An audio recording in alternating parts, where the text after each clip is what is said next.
वैष्णवी हगवणेने गळफास घेतल्यानंतर तिला जेव्हा रुग्णालयात दाखल करण्यात आलं तेव्हा तिचा मृत्यू घरीच झालेला होता असं डॉक्टरांनी तिच्या कुटुंबियांना सांगितलं होतं। तसेच जेव्हा कुटुंबियांनी वैष्णवीचा मृतदेह पाहिला तेव्हा तिच्या अंगावर मारहाणीच्या खुणा होत्या असाही आरोप त्यांनी केला।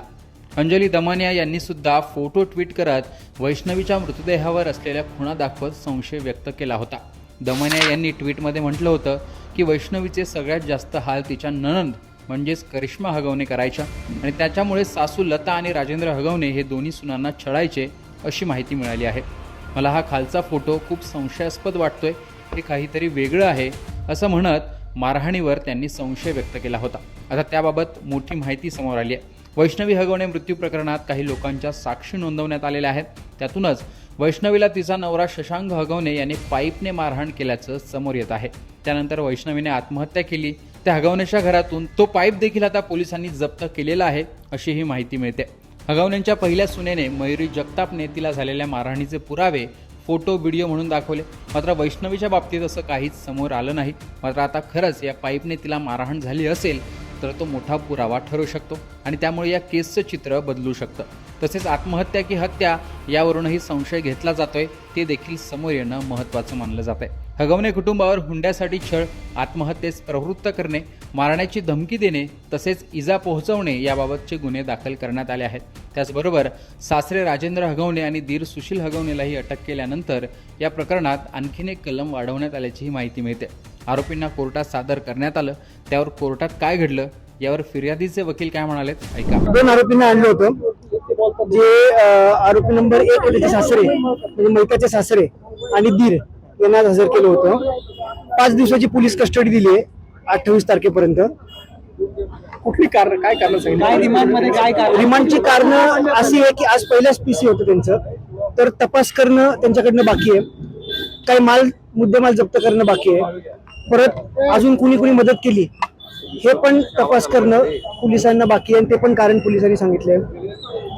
अजून त्याच्यामध्ये कोण कोण अजून आरोपी निष्पन्न होतील का त्याचा पण तपास करायचा आहे, त्याच्यासाठी पण कारण पोलिसांनी मागितली आहेत। आणि असं करून मेहरबार कोर्टाने पोलीस कस्टडी एक्सटेंड करून 5 दिवसाची पोलीस कस्टडी 28 तारखेपर्यंत दिलेली आहे। रिमांड कॉपीत काय काय आहे? हे रिमांड कॉपी मधलेच कारण आहेत की त्यांना तपास करायचा आहे, मुद्देमाल जप्त करायचा आहे, जे इंजरीज आहेत मैतावर जे इंजरीज आहेत ते इंजरीज कुठल्या वेपननी झाले ते वेपन पण जप्त करायचे आहे आणि या सगळ्या गोष्टीचा तपास पोलिसांना करायचा। एक नवीन कलम पोलिसांनी ऍड केलेलं आहे, याच्यामध्ये नेमकं काय ते आहे आणि कशामध्ये याच्यामध्ये एक नवीन कलम 118 चा ऍड केलेला आहे। 118 मला वाटतं 1 चा ऍड केलेला आहे कलम। याच्यामध्ये तपास अजून चालू आहे, अजून जसा तपास होईल तसं काय काय निष्पन्न होईल त्याच्यावर अजून सेक्शन ऍड होते। त्यांना आत्महत्येस प्रवृत्त केलं की कोणाचा गुन्हा कशा पद्धतीने बघा आता तपास चालू आहे, त्या गोष्टी काय आता सांगता येणार नाही। ही पहिलीच पीसी होती, 28 तारखेपर्यंत तपास अजून चालेल आणि पुढच्या पीसी मध्ये काय कारण येतात ते आपल्याला कळेल। वैष्णवच्या बाळासंदर्भात त्याचा याच्यात काहीच या पीसी मध्ये त्याचं काहीच आर्ग्युमेंट नाही झालं किंवा ते कारण पण नव्हतं। त्याच्या बाबतीत आपण पुढे जाणार आहोत। त्याच्या बाबतीत आता मला काही सांगता येणार नाही। हुंडा दिला होता तो हुंडा रिकव्हर करायचा आहे का पोलिसांना? अजून हुंडा रिकव्हर करायचे, फॉर्च्युनर गाडी रिकव्हर केलेली आहे, बाकीचे अजून काही जे गोष्टी आहेत ते पण रिकव्हर करायचे आहे। यापूर्वी ज्या 3 जणांना 26 पर्यंत कोठडी मिळाली होती त्यावेळेस काय झालं आणि या दोघांची परत 28 पर्यंत होऊ शकते तिघांची? त्या तिघांची पीसी ऑलरेडी 26 तारखेपर्यंत त्यांना पीसी दिलेली आहे। या दोघांना आज हजर केलं तर यांना 28 पर्यंत पीसी दिलेली आहे।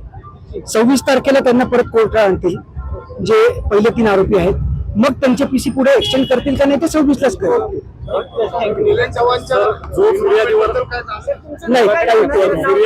शिवम निंबाळकर फिर्यादीवर जे आरोप केले जात आहेत की आत्महत्येसाठी प्रवृत्त केले, तर त्याबद्दल आपण काय बाजू मांडतो?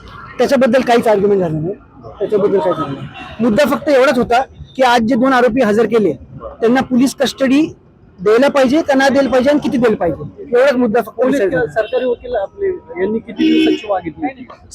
पोलिसांनी 7 दिवसाची पोलीस कस्टडी मागितली होती कोर्टाने 5 दिवसाची दिली. तर आधी अटक करण्यात आलेल्या शशांक हगवणे, लता हगवणे आणि करिश्मा हगवणेला 26 मे पर्यंत, तर राजेंद्र हगवणे आणि सुशील हगवणेला 28 मे पर्यंतची पोलीस कोठडी सुनावण्यात आली आहे.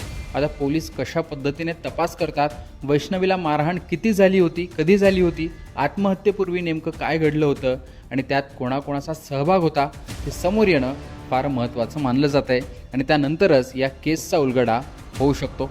आता ही हत्यारं आणि एकूणच या आरोपींचे जबाब यातून काय समोर येतं ते पाहणं महत्त्वाचं असणार आहे. पण या प्रकरणाविषयी तुमचं मत काय आहे ते देखील कमेंट बॉक्समध्ये सांगा. लोकमतचं यूट्यूब चॅनल सबस्क्राईब केलं नसेल तर आठवणीने सबस्क्राईब देखील करा.